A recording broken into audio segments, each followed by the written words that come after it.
আজকে একটা পুডিংয়ের কথা শেয়ার করতে আইলাম আমি ওধারে।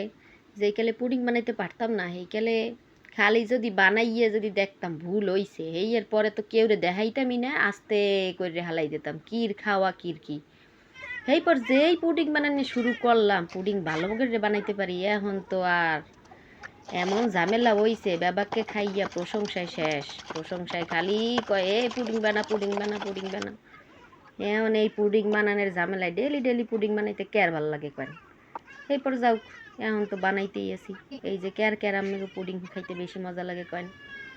যারা যারা এই রেসিপি পারেন হেরা কইয়েন ক্যার ক্যার বেশি ভালো লাগে, বেশি পছন্দ ঘরের। আসলে এটা একটা এই রমজান মাসে আরও বেশি উপকারী একটা খাদ্য। তাই বরিশালের কেটা কেটা আছেন, মুই বরিশালের মাইয়া, সবাই কমেন্ট করে জানাইয়েন। এই তো চুলাই দিয়ে দিলাম, দেখেন চুলাই দিয়ে এই আধা ঘন্টার মতো রাখা একটু চেক করে নামাই খেলামও। এরপরে আপনারা তাড়াতাড়ি ঠান্ডা করার জন্য ধরেন এই 10-15 মিনিট যদি একটু বালতিতে রেখে দেন, পানিতে হেলেই হয়ে যাইবে। রাখা ফ্রিজে রাখা ফ্রিজে কোনে বাইর করলাম।